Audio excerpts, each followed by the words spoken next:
Salut Cyborg, Hello Bintou, ça va? ça va et toi? Bien, merci.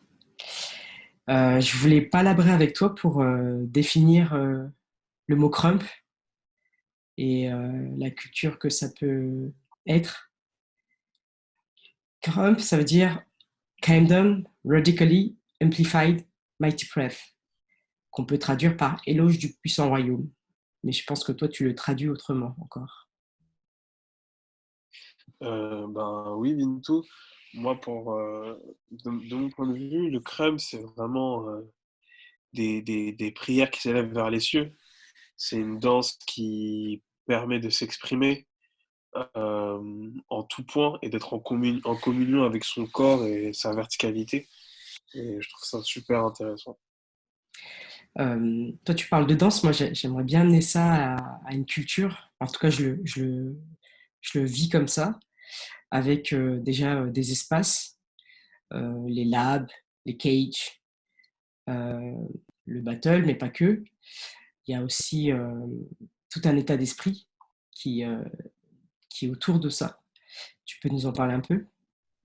Ouais, du coup, le crème c'est vraiment une culture, il y a un langage propre et un monde qui se crée à l'intérieur en fait. Qui va être composé de plein de choses que tu as déjà citées.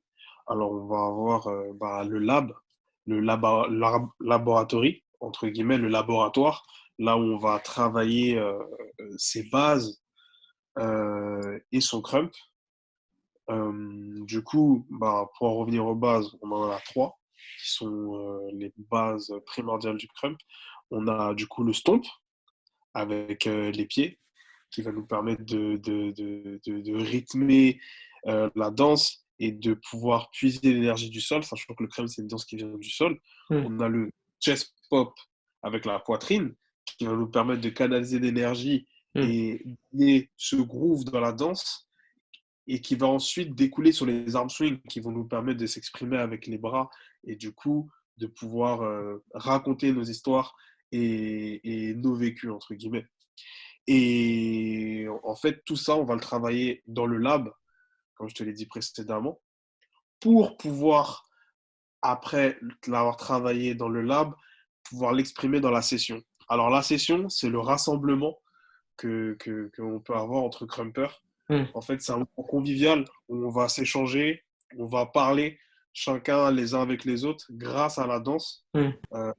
dans un cercle où ça peut être. Ça a différentes formes en fait. C'est pas forcément un cercle comme on peut l'avoir en hip-hop, mais c'est vraiment un endroit où on laisse la parole à celui qui est au milieu.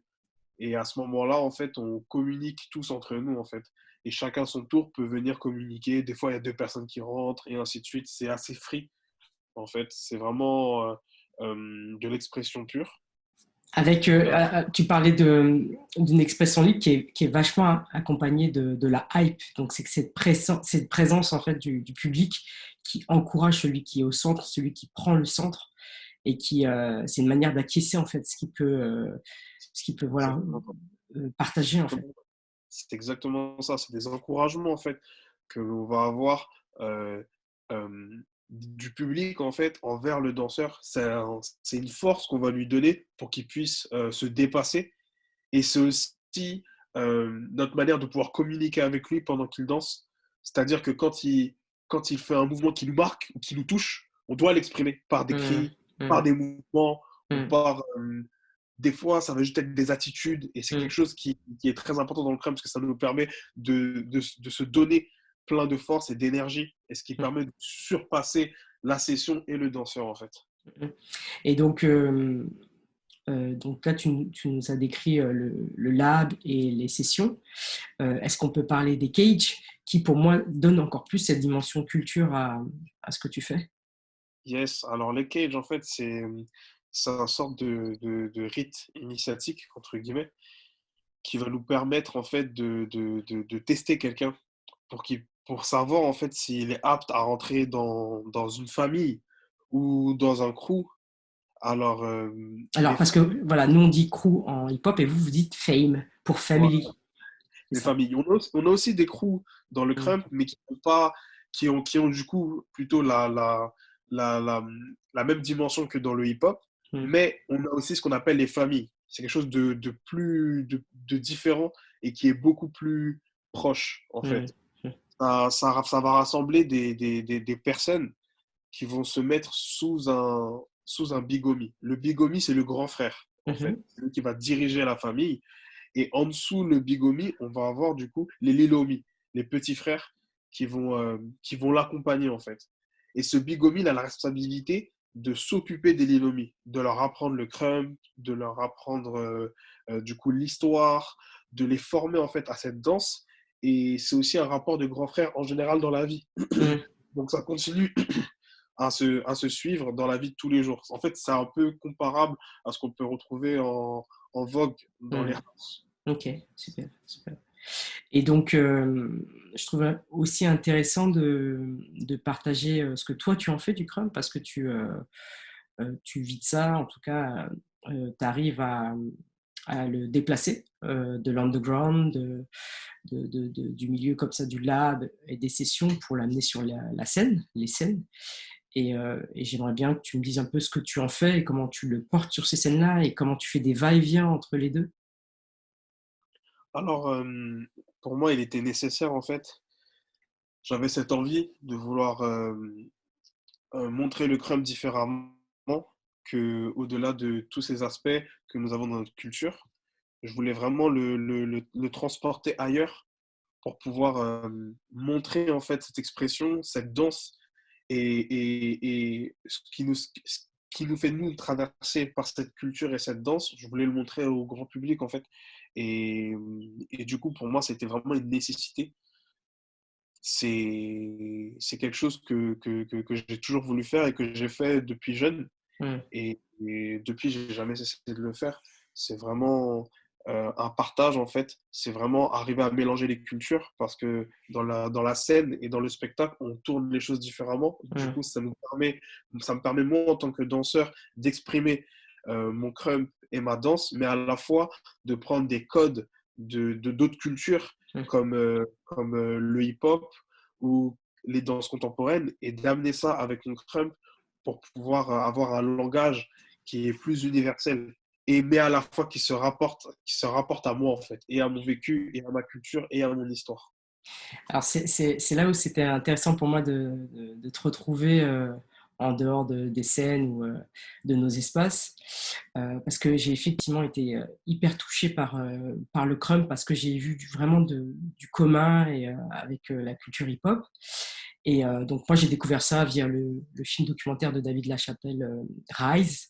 Euh, et j'ai pas eu de mots, en fait, quand j'ai vu ce documentaire. J'ai vraiment été euh, à court de mots, j'ai été vraiment ému, touché. Et ensuite, j'ai été invité à juger du crump lors d'un battle où il y avait plusieurs danses de rue comme ça. Et là, quand j'ai vu du crump, j'en ai eu les larmes aux yeux en fait. Pareil, je manquais de mots, il y avait une charge émotionnelle qui m'habitait où je me suis dit, j'aurais eu 20 ans à cette époque-là, j'aurais fait du crump, j'aurais pas fait du hip-hop. Et, euh, et donc assez vite, effectivement, j'ai été amené à converser avec des crumpeuses et des crumpeurs et avoir eu la nécessité en fait de ramener ça sur la scène en se disant de quelle manière on peut faire de cette danse une danse du palabre, quoi. C'est-à-dire qu'à l'époque, je commençais déjà à travailler l'articulation danse-musique-voix. Et là, il me semblait qu'il me manquait l'espace du palabre et qu'à l'endroit du crump, il y avait quelque chose qui s'amorçait à cet endroit-là. Et, euh, et donc, j'ai trouvé ça hyper fort et hyper chargé, et parce que ça traduisait aussi notre contexte actuel de violence policière aussi, parce que dans les rails, c'est ce que ça traduit. C'est une danse qui est née post-révolte urbaine suite au tabassage de Rodney King, mais nous aussi, on traversait des violences policières qui n'étaient pas nommées, qui n'étaient pas témoignées, en tout cas médiatiquement, et que c'était une manière pour nous, en tout cas, de pouvoir traduire ces faits historiques, quoi.